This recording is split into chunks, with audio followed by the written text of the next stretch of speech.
So guys பாருங்கள் எவ்வளோ அழகான இடம். ஸோ என்னங்க எவ்வளோ ஊரில் வந்தாலும் நம்ம சொந்த ஊரில் வாழ்ந்த மாதிரி வாழ முடியுமாங்க? ஸோ பாருங்கள் இந்த போகிறாரு பாருங்க, அவர் தாங்க எங்களுக்கு ராஜன் காலத்துலேருந்து ஒரு காட் ஃபாதர் மாதிரி.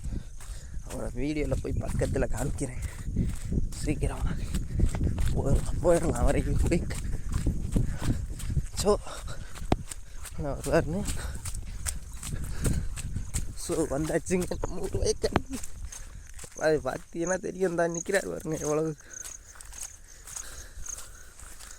ராஜன் காலத்துலேருந்து எங்களுக்கு ஒரு நாங்கள் சின்ன வயசுலேருந்து எங்களுக்கு ஒரு காட் ஃபாதர் மாதிரி இவர் வந்து. இவரை வச்சு தான் எல்லாமே நான் பண்ணிட்டு இருக்கிறேன்.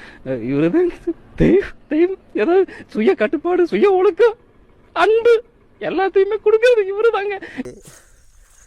ஆமாம், நவீன விவசாயிங்க தொப்பி போட்டு தான் வேலை செய்வாராம் அவர். ஆமாம், நவீன விவசாயி தொப்பி போட்டு தான் வேலை செய்வார். ஆமாம், ஸோ வெட்டுறார். எப்படி வெட்டுறான்னு மட்டும் பாருங்க, சூப்பராக வெட்டுறாரா இல்லையா? அழகாக வெட்டுறாரு பாருங்க, எவ்வளோ அழகாக. ஸோ நம்ம ஊர் வந்து, நம்ம ஏரியா வந்து மழை பெஞ்சால் நம்ம ஊரை அடிச்சுக்கிற ஆளே கிடையாது எந்த ஊரும். எல்லாம் சொல்லலாம் ராமநாதபுரம் மாவட்டம், வறட்சி மாவட்டம். பாருங்கள் எவ்வளோ அழகாக வேலை செய்கிறாருன்னு பாருங்கள். ஆமாம், ஸோ நாங்கள் இவரோட தாங்க நாங்கள் வேலைக்கு போகிறது. எப்படின்னு வச்சுக்கோங்களேன், இவர் தான் ஒரு எலக்ட்ரிஷியன் எங்கள் ஊரில். ஸோ இவர்கிட்ட தான் நாங்கள் வேலைக்கு போகிறது அடிக்கடி.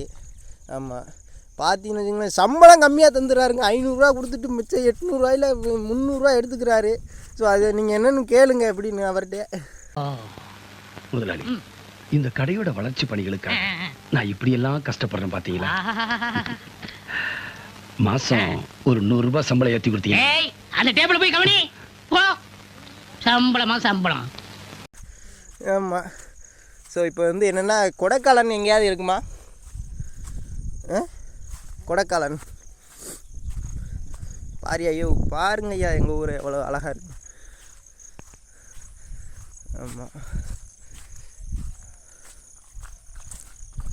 ஆமாம், ஸோ எல்லாம் வெட்டிட்டாருன்னு நினைக்கிறேன். ஸோ என்ன ஒன்றே பயிரே காணா.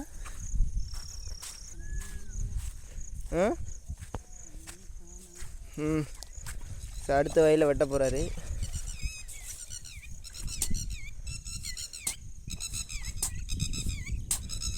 பாருங்க, சும்மா நசுன்னு வெட்டுறாரு.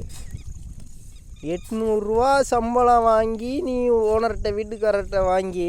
ஸோ ஆனால் நீ அதில் 300 ரூபா நீங்கள் எடுத்துக்கிற பத்தியா? ஆமாம், உனக்கு இன்னும் நிறைய விஷயங்கள் தெரியாது. நமக்குள்ளே நிறைய ரூல்ஸ் இருக்கு. நீ முதல்ல என் முன்னாடி வந்து இப்படி கேட்கறதே தப்பு. யாரு என்னன்னு தெரியாம பேசக்கூடாது. ஏண்டா என்ன பண்ணுறது, வேறு ஆள் இல்லையே வேலைக்கு கொடுக்குறக்கு. ஸோ இன்னொரு மேஸ்திரி ஒருத்தர் இருக்கார், அவர் வந்து பெரிய மேஸ்திரி. அவர் ஒரு திருடன் தான் எல்லாருமே. அவரையும் காமிக்கிறேன் ஒரு நாளைக்கு.